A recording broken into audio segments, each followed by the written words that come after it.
So the Marvel Rivals devs came out having to explain the scandal behind the rumors of them using EOMM. I'll be going over each important point they brought up that explained how their current matchmaking system works. On the surface, this ranking system looks elegant. It accounts for both the skill of your opponents and your own performance, theoretically rewarding fairness and effort. But once we look deeper, we begin to see cracks that can turn a well-meaning design into one that feels punishing, manipulative, or even demoralizing for players. We'll be going over at their word that EOMM doesn't exist in their systems, but how their new internal factors have external or out of their control effects, and how those can cause impact as well. And I'll finally be revealing what system they are truly using. So let's first go over on how they calculate ranking scores.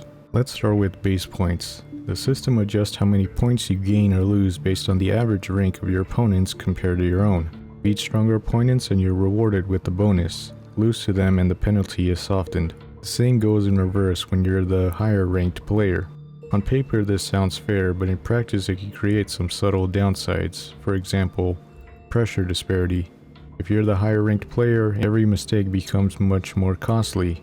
You could be playing near flawlessly, but if your team collapses, you lose significantly more than you would gain in the reverse scenario. This can amplify pressure and stress, and it discourages players from queuing into solo into higher ranks. Next example is artificial reward scaling. Gaining more points for upsets introduces a gambling-like swing. Instead of steady progress, your climbs become spiky, where a single win might feel like a jackpot, but losses can easily just wipe it away. This kind of variance is exciting short-term but exhausting long-term and can cause burnout. Last example is team dependency. Since this is a team game, the system assumes that your team's win is reflective of your contribution. But when matchmaking puts you in uneven lobbies, the base point system exaggerates punishments or rewards based on circumstances outside of your control. Then there's performance points. This system normalizes different roles, such as tank, support, or DPS, into a single coefficient. By comparing your performance to teammates and adjusting for the time spent on each hero, the game tries to fairly evaluate individual contribution. Here are some of the problems here too. For example, is stat padding or stat obsession. Players quickly learn what the system favors instead of playing for the win. Some might play for numbers, such as tanks holding damage longer than necessary, supports just committing to heals instead of making risky plays, or DPSs farming damages in safe spots. This can warp reality into just stat padding.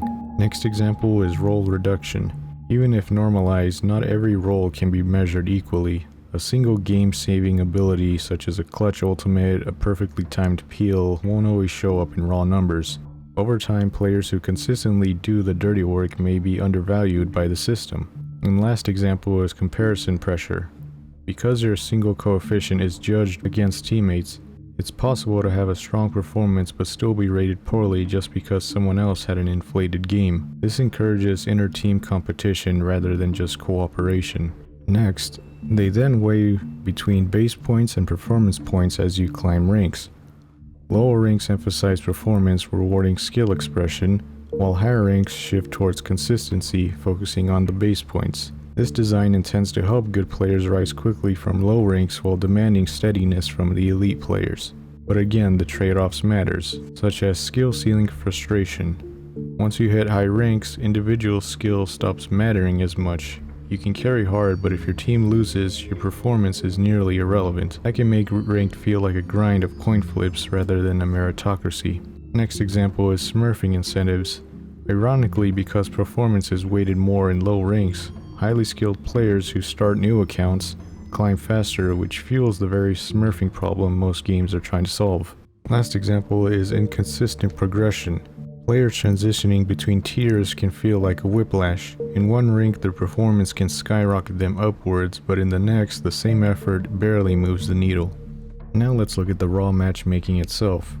So to reduce wait times, the system gradually expands the range of capable opponents, eventually allowing broader rank differences and unusual team compositions, like a 4-man group with 2 solos versus a 3-man group with a duo and a solo. Now this kind of system is normal in most other games besides just Marvel Rivals. This is typically how most matchmaking systems works.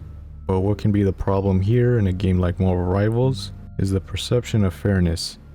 Even if mathematically balanced, lobbies with mismatched averages or awkward team splits feel unfair. Players will always just remember the outlier games like the stomps more than the close ones. Even with stricter matchmaking would mean longer waits. Faster matchmaking means more uneven games. There's no perfect balance, but players often interpret these compromises as the system rigging against them. When a mixed ranked group queues together, the system averages their rank, but these averages can be misleading, such as a diamond player grouped with a platinum can end up in lobbies that are too hard for one teammate and easy for the other, leading to frustration on both ends on who's carrying and who's dragging the team back. Now that we know how it all works based on how they explained it to us, this all just points towards a specific system that NetEase Games, through leaked documents, have been experimenting on since 2020. It's a unique patented mix between EOM and skill-based matchmaking called OptMatch. OptMatch, by their own words, is a system designed to create engaging but fair multiplayer games. Unlike traditional skill-based matchmaking, which pairs players based solely on skill metrics like MMR or ELO, OptMatch takes a broader approach. It prioritizes creating matches that incentivizes player engagement, defined as the likelihood players will continue playing the game. It uses machine learning models, or AI, to estimate a match quality score that reflects expected engagement and fairness based on historical data. It considers not just skill, but also player preferences, team compositions, like ensuring a balanced mix of tank mains, DPS mains, and support mains, and lastly, it takes into account engagement metrics, like minimizing ping differences for smoother gameplay and player history to avoid repetitive matchups. Their ultimatum is to create close but competitive games where both teams have a real shot at winning without deliberately swaying difficulty to manipulate experiences like you'll usually find in EOM. And that feeling will keep players coming back because they feel rewarded and hard fought for that win that might have made them reach the certain goal or rank. So this might all sound good, so are there really any troubles with OptMatch? Well, sure, as OptMatch must trade off between quick queue times and optimal match quality. It's not perfect as it relies on a lot of player data to predict engagement in real time, which can be tricky for games with smaller player bases like in higher ranks or during off-peak hours, potentially leading to longer queue times or less balanced matches. Additionally, creating close games is complex. Factors like low regional player bases or populations can result in matches that feel uneven, even if the system is trying its best. As OptMatch prioritizes fairness, players might perceive close games as rigged, as if they experience lost streaks or face the same highly coordinated opponents, fueling their speculations about EOM. Let's go over this graph to showcase and summarize how distinct or similar OptMatch is compared to EOM or skill-based matchmaking. So the first category is primary goal. With OptMatch, it seeks a balance between engagement, like player retention and enjoyment, and fairness by creating close competitive games as described in their leaked documents. Skill-based matchmaking just aims for balanced matches by pairing players of similar skill, focusing purely on competitive fairness.